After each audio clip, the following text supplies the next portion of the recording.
পরোটার সাথে খেতে জাস্ট অসাধারণ লাগে, একদমই নিরামিষ। চলে এসেছি আবার একটি নতুন ডিনার রেসিপি নিয়ে। আজকে বানাবো, কি বানাবো আজকে সেটাই দেখতে থাকো। তো এখানে তার জন্য ফোড়নের জন্য দিয়ে নিচ্ছি 4টে এলাচ, 4টে লবঙ্গ আর 2টো শুকনো লঙ্কা ফোড়নের জন্য। সেটাকে একবার ভালো মতো নেড়ে নিয়ে এখানে দিয়ে দিচ্ছি হাফ চামচ পরিমাণ জিরে, আর দিয়ে দিচ্ছি এখানে কুচনো আদা আর কাঁচা লঙ্কা। কাঁচা লঙ্কা দিয়ে আমার একটু শুকিয়ে গেছে, তার জন্য কিন্তু এরকম হয়ে গেছে, রঙটাও কিন্তু লাল হয়ে গেছে। তো সব কিছু ভালো মতো মিশিয়ে নিয়েছি। এবার এখানে দিয়ে দিচ্ছি কেটে রাখা টমেটোটা। টমেটোটা কিন্তু আমি এইভাবে একটু পাতলা পাতলা করে পেস্ট কেটে নিয়েছি। আর টমেটোটা 1 থেকে 2বার একটু ভালো মতো নেড়ে নিয়েছি।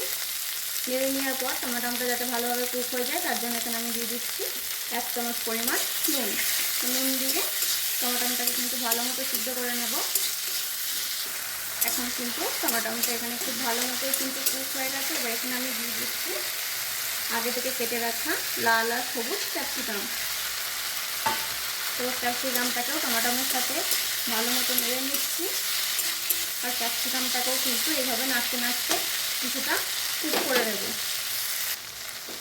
তো এখন কিন্তু ক্যাপসিকামটা এখানে আমার খুব ভালো মতো একটু কুক হয়ে গেছে। তো এবার এখানে আমি দিয়ে নিচ্ছি তারপর মশলাটা। তো তার জন্য এখানে দিচ্ছি 1 চামচ পরিমাণে জিরে,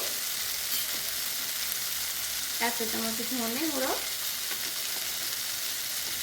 1 চামচ হলুদ গুঁড়ো, আর দিয়ে দিচ্ছি এখানে কাশ্মীরি লঙ্কার গুঁড়ো। তো সব কিছু তারপর এখানে আমি ভালো মতো মিশিয়ে নিচ্ছি। এখন কিন্তু এখানে এটা আমার মিশিয়ে নেওয়া হয়ে গেছে। এখানে আমি দিয়ে দিচ্ছি ছানার জল।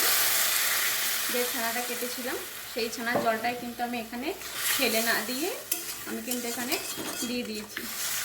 সেটাকেও একবার ভালো মতো মিশিয়ে নিচ্ছি। একটু মেশানো হয়ে গেছে। মিশিয়ে নেওয়ার পর এখানে আমি 750 দুধটাকে ভালো করে জাল দিয়ে ছানা কেটে নিয়েছি। আর দেখো ছানাটা ঠিক কীভাবে হয়েছে।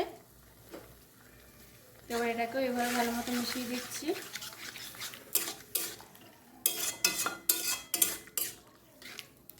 এখন এখানে আমি দিয়ে দেব হাফ চামচ মতো চিনি। তো চিনিটা দেওয়ার কারণে কিন্তু টকটা কিন্তু খুব একটা লাগবে না। তো সব কিছু একবার ভালো মতো মিশিয়ে নিলাম। এবার এখানে দিয়ে দিচ্ছি হাফ চামচ পরিমাণ নুন। আগেতে নুন একটু দেওয়া আছে, তার জন্য কিন্তু আমি এখানে হাফ চামচ পরিমাণে দিয়েছি। নুনটা মিষ্টিটা সম্পূর্ণটাই আপনাদের স্বাদ অনুযায়ী। তো ঝালের জন্য এখানে আর একটু দিয়ে দিলাম লঙ্কার গুঁড়ো। এবার এটাকে একটু ভালোভাবে মিশিয়ে নিচ্ছি। যতক্ষণ না ছানার জলটা একটু শুকনো শুকনো হয়ে যাচ্ছে ততক্ষণ কিন্তু এটাকে একবার ঢাকা দিয়ে দেবো। আর গ্যাসটা কিন্তু এখন লো ফ্লেমেই রাখতে হবে। এখন আমি এখানে ঢাকনাটা খুলে নিচ্ছি। তেলটা কিন্তু খুব ভালো মতো ছেড়ে দিয়েছে, আর জলটাও কিন্তু অনেকটাই শুকিয়ে এসছে, দেখতেই পাচ্ছ এখানে। আর ক্যাপসিকাম টমেটো কিন্তু সব কিছুই ভালো মতো কুক হয়ে গেছে। তো এবার এখানে আমি দিয়ে দিচ্ছি একটা বড় চামচের 1 চামচ পরিমাণ তেলের মধ্যে একটুখানি বেসন আমি ভালো মতো তুলে নিয়েছিলাম একটু জাল করে নিয়ে। এবার সেটাকে আমি এর মধ্যে দিয়ে দিলাম। তো এটাকে এবার আমি এখানে ভালো মতো মিশিয়ে নিচ্ছি।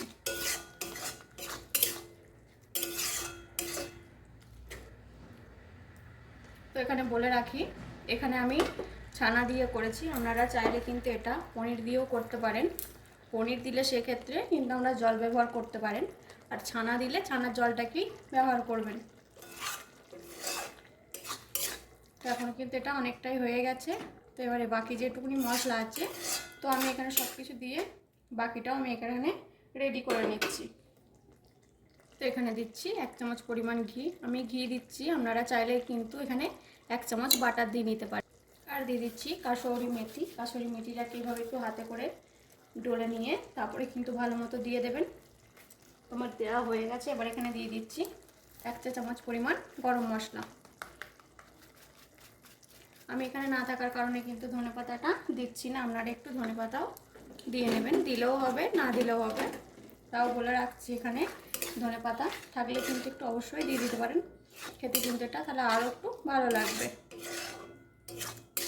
দেখতেই পাচ্ছেন এখানে ঠিক কতটা সুন্দর হয়েছে, আর দেখতেও ঠিক কতটাও ভালো লাগছে। এখানে ক্যাপসিকামগুলো কিন্তু খুব গলেও যায়নি, আবার কিন্তু খুব শক্তও নেই।